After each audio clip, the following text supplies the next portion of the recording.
Bienvenue dans The Cloud Show, le podcast où on prend un sujet cloud et on le rend simple, clair et compréhensible par tout le monde, même si tu n'es pas un expert.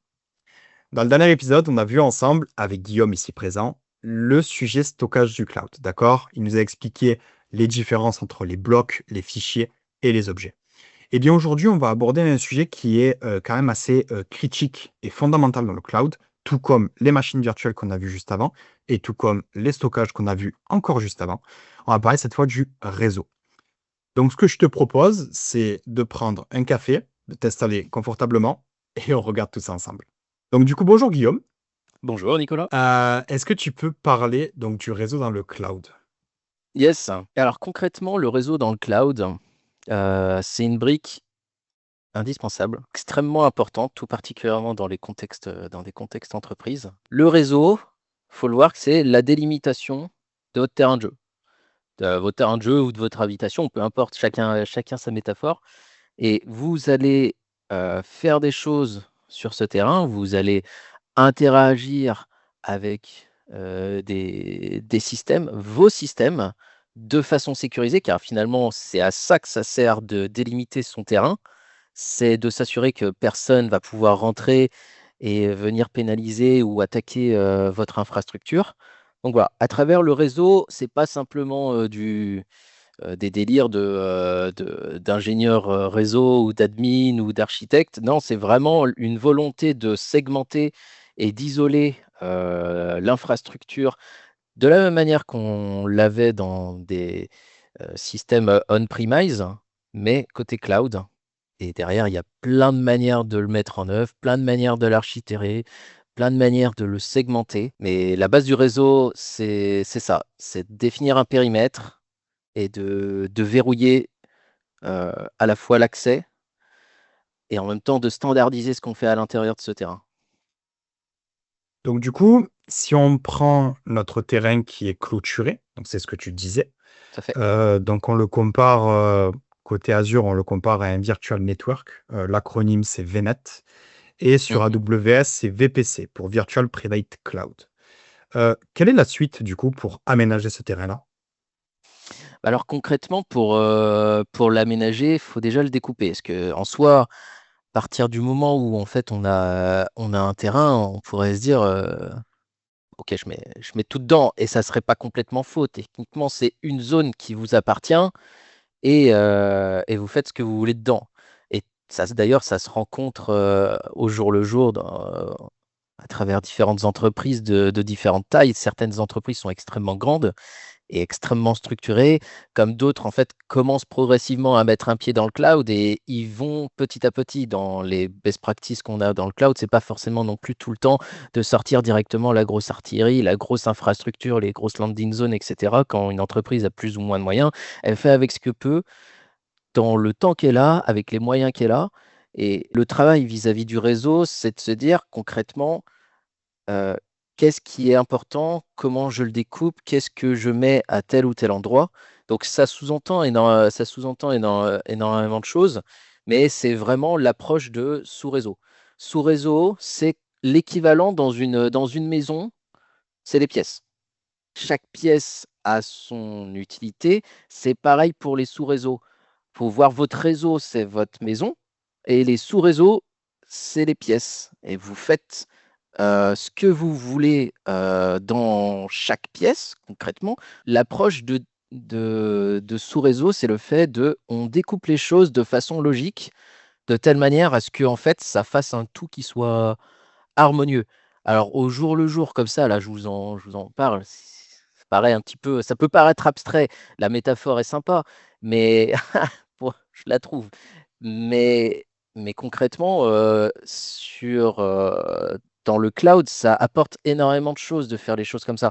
Ça permet de s'assurer que, par exemple, telle personne, qui viendrait chez vous faire une soirée, OK, il est autorisé à aller dans le salon, peut-être pas autorisé à aller dans votre chambre. Chaque pièce, chaque intérêt, telle personne, tel accès. Tu peux aller dans telle pièce, tu peux pas aller dans telle pièce. Votre chat, parce qu'il est le maître de la maison, il peut peut-être aller partout. Vous l'avez peut-être pas prévu, faut l'habituer. Bon, voilà, il y a toujours des choses qui fait qu'on peut s'améliorer. Mais globalement, c'est ça, c'est découper, faire des sous-réseaux et après contrôler les accès. Et là, contrôler les accès, ça peut encore se faire de différentes manières, tout particulièrement à travers les cloud providers. Mais la logique est là. Eh ben justement, tu parles de contrôle d'accès. Comment on peut garantir que, typiquement, moi qui suis invité chez toi, n'aille pas dans la chambre ou n'aille pas dans la salle de bain, par exemple, tu vois? Eh ben alors, sur Azure, en tout cas, bah, bien souvent, on parlera de groupes de sécurité de réseau. Sur Azure, on parle de NSG. Sur les autres cloud providers, autant je ne saurais pas spécialement trop dire parce que j'ai pas trop mes billes dans les autres cloud providers pour l'instant. Mais concrètement, on parle de NSG. Et NSG, on fait le lien direct avec ce que l'on avait vu dans le précédent épisode où en fait on disait une VM, on sait ce que c'est, on en a parlé. On a parlé du stockage, mais on n'a pas parlé comment elle était identifiée au sein de du périmètre réseau qu'on évoque. Une VM, elle est identifiée au sein du réseau à travers à travers une NIC ou une NIC ou chacun l'appelle à sa manière, Network Interface Card, autrement dit carte réseau. Chaque VM a une identité et à travers cette identité, je sais qu'elle a en gros une IP et parce qu'elle a une IP, je peux dire ok, toi tu passes pas. Toi, tu as tel ou tel flux, tu passes pas. Et ça revient à faire un contrôle d'accès pas spécialement identitaire, où on dit telle personne a une identité, donc il peut venir. Ça peut aussi se faire dans le cloud, et c'est une approche complémentaire, de contrôler l'identité. Mais là, on parle de réseau. La, la couche identité et la couche réseau sont deux faces d'une même pièce qu'il faut dans tous les cas adresser pour faire les choses de façon cohérente. Dans le cas du réseau, j'ai des flux qui sont de tel ou tel protocole, du HTTP, du HTTPS, du FTP, voilà, enfin peu importe, enfin, on peut avoir pas mal de différents types de protocoles, on peut avoir des origines, des IP, des flux qui viennent de telle ou telle IP, j'autorise pas, et on peut aussi contrôler vers où elles vont. Et donc, du coup, on sait d'où ça vient et où ça va. Et le groupe de sécurité, c'est un peu comme, ouais, c'est un garde. C'est comme votre videur de boîte de nuit. Toi, je veux bien que tu rentres. Ok. Et des garde-fous, on peut en mettre à de multiples endroits pour la couche identité comme pour la couche réseau. Et pour la couche réseau, c'est ça. C'est les groupes de sécurité de réseau, c'est les NSG. Et sur AWS, je sais pas. Pour AWS, ça sera Security Group. Et Ok. pour Google Cloud, ça sera VPC Firewalls Rules. Bah, très bien. Eh ben, Euh, j'apprends aussi en même temps. voilà, ça a enfin, ça a les mêmes fonctions qu'un NSG dans ce cas-là. Yes. Donc c'est parfait. Et du coup, si je souhaite communiquer avec du coup une habitation, si je reprends l'exemple de l'habitation, Mhm. qui n'est pas la même, tu comprends? Par exemple, je veux communiquer avec mon voisin qui est en face de chez moi. Comment je fais pour communiquer avec lui? Parce que du coup, la maison, donc, elle est privée, elle est à moi, les pièces sont à moi, personne ne peut rentrer à condition que je l'autorise à travers les groupes de sécurité. Mais comment je fais pour qu'en face, je puisse communiquer avec lui? Eh ben, là, on va parler d'un concept dans le domaine du réseau qui est la passerelle, Mhm. autrement dit la gateway. Et c'est le fait, en effet, d'identifier une zone que l'on identifie comme trustée, une zone de Ok. confiance, et on va faire un lien entre cette zone et une autre. Et on fait un pont. Et voilà, on essaye de relier ces deux passerelles. Donc là, c'est un concept basique. Ça peut encore être, une fois, être implémenté de plein de manières différentes. Topologie étoile, topologie, voilà. On peut en avoir pas mal. Et ça peut être mis en place de différentes manières chez chaque cloud provider. Des fois, on va appeler votre fournisseur d'accès à Internet pour dire, OK, tel machin, il est dans tel site. Telle agence qui est à Lyon, ouais, doit être reliée avec une autre parce que, ouais, mais en fait, voilà, ça peut être fait de plein de manières, ça peut être fait de plein de manières différentes. Et voilà, c'est le fait d'identifier une source, encore une fois, de confiance et de l'allier. à la nôtre. Et, et voilà. Et la passerelle, c'est pas simplement d'ailleurs que pour relier des zones.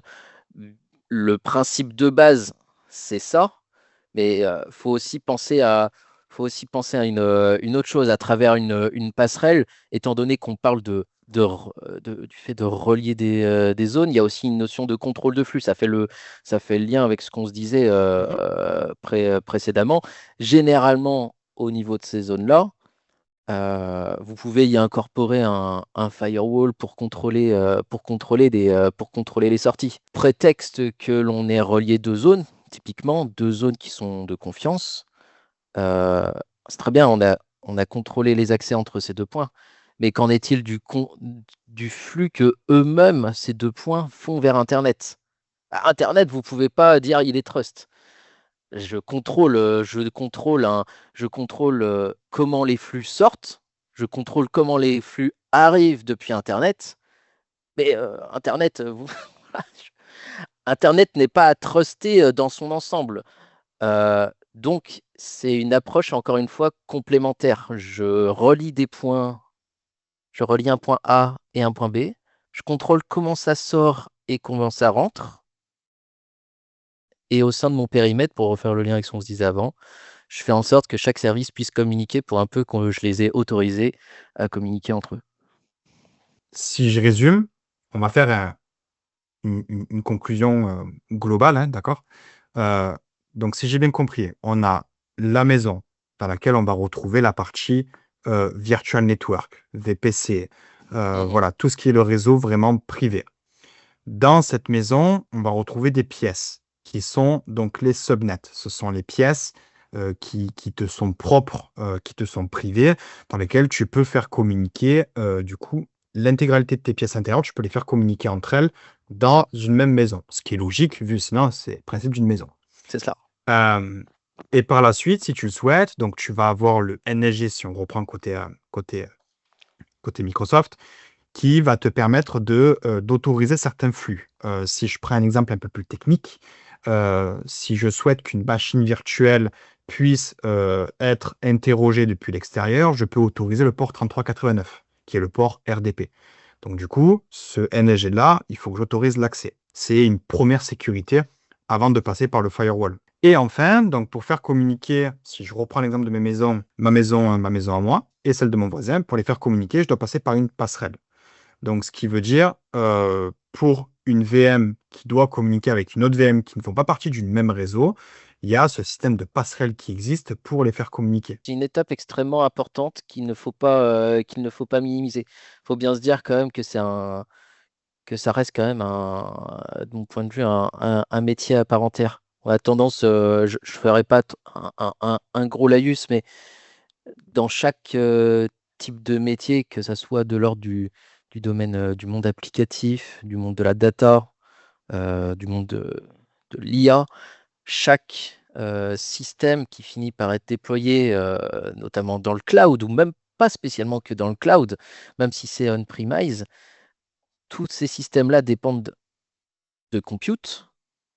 Voilà, pour un peu que ça soit pas du full SaaS, il faut contrôler comment c'est hébergé, mais il faut contrôler les flux. Mhm. Dans le monde de l'IA, il faut faire attention du coup sur comment, parfois avec une volonté d'aller vite avec l'IA, de faire des POC, des entreprises cherchent un ROI rapidement, etc.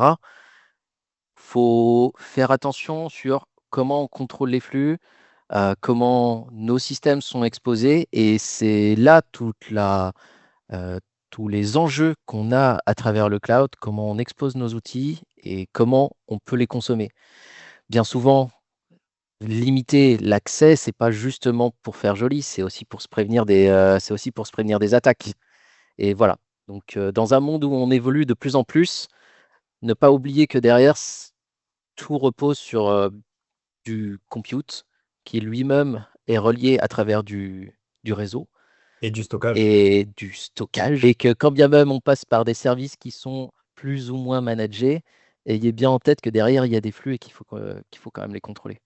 On va clôturer donc cet épisode qui a été très instructif et très agréable. Dans le prochain épisode, donc encore une fois, vous commencez à nous connaître. Prochain épisode, on vous fait des petits teasings systématiquement. Prochain épisode, on va parler des bases de données. D'accord? Je vous en dis pas plus. On verra à ce moment-là. En tout cas, merci d'avoir écouté cet épisode de The Cloud Show. Abonne-toi si tu veux comprendre le cloud sans te prendre la tête. Et c'était plaisir de t'accompagner aujourd'hui et on te souhaite une excellente journée. Yes, au revoir, bonne journée.